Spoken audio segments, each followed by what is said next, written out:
Welcome to This Explainer. I am so pumped to dive into this one with you today.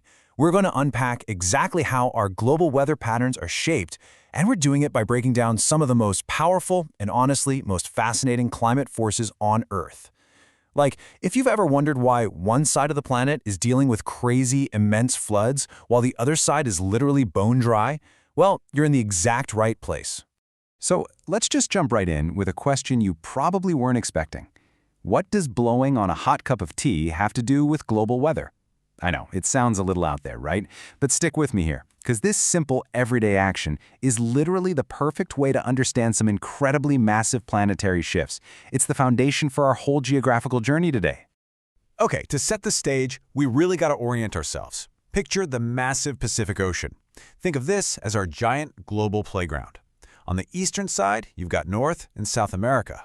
And over on the western side, you have Australia and the Asian continent, with India situated a bit further out.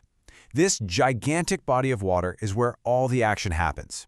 And what happens here doesn't just stay here. It completely dictates the weather across the entire globe.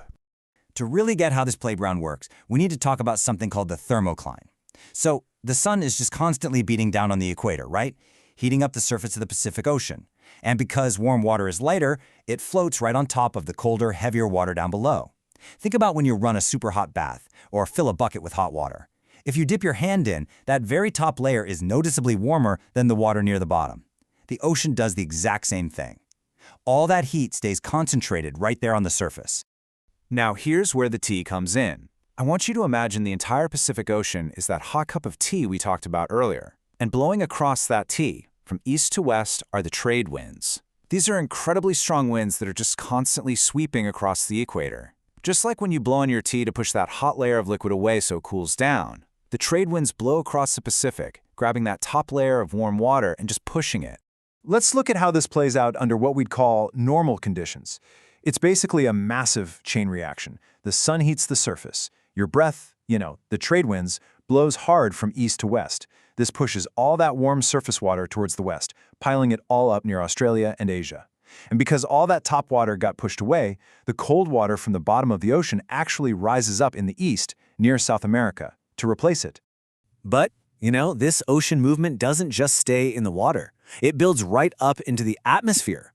All that warm water pulling in the west heats up the air right above it. Warm air is light, so it rises way up into the sky and creates clouds. But eventually, as it hits the upper atmosphere, the troposphere, it cools down, and cold air is heavy, so it starts to sink back down on both sides. This giant, continuous loop of rising warm air and sinking cold air, that's called a Walker cell. And when that cold air sinks and crashes back down, it creates massive high-pressure zones. Which brings us to India and how these Pacific dynamics directly fuel the Indian monsoon. See, that sinking air from the Walker cell creates a really strong high-pressure zone over the Arabian Sea and the Bay of Bengal. Meanwhile, way up over the Tibetan Plateau, you've got a low-pressure zone because of the intense heat. Now, wind always wants to flow from high to low pressure. It's just what it does. So that low-pressure zone acts like a giant magnet, just pulling the winds from those high-pressure ocean zones right across India.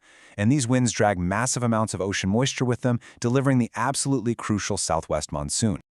But what happens when things aren't normal? What happens when you just stop blowing on the tea?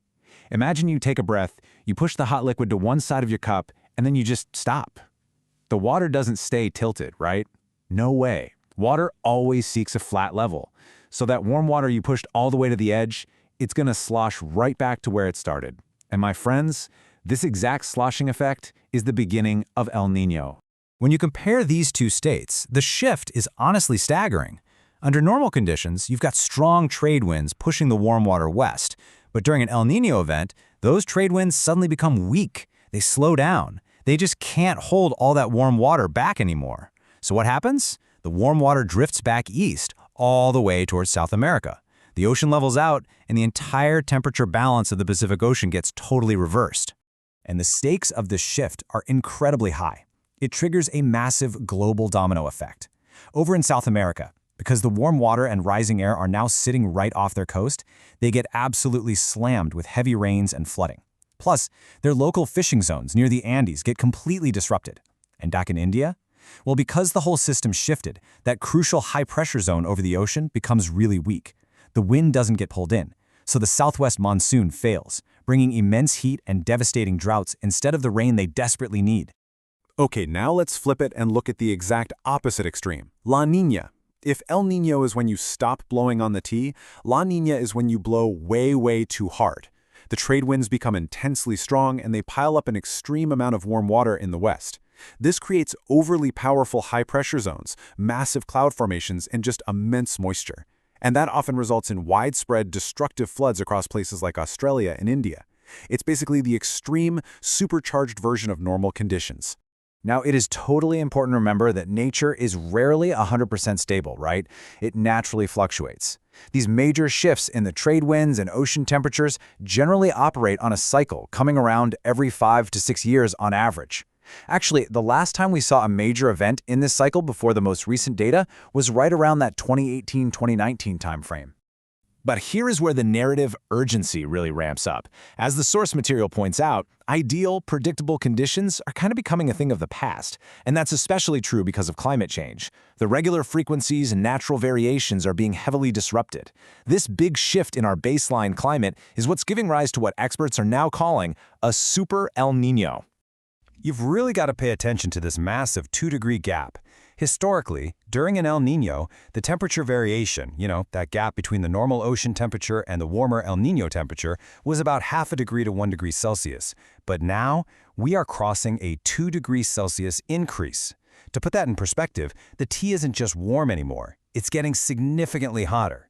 Which means the droughts, the heat waves, and the floods we face are going to be vastly more severe than what we've adapted to in the past. Which really leaves us with this final, crucial question. We know the mechanics now, right? We know the trade winds push the water, and we know that a natural 5 to 6 year cycle dictates this flow. But with climate change amplifying these shifts way past that extreme 2 degrees Celsius mark, how will global societies and local agriculture adapt when our global cup of tea is literally constantly boiling over? It's a profound challenge for sure, and understanding these planetary mechanics is the absolutely crucial first step to preparing for it. Thanks so much for joining me on this explainer, and I'll catch you on the next one.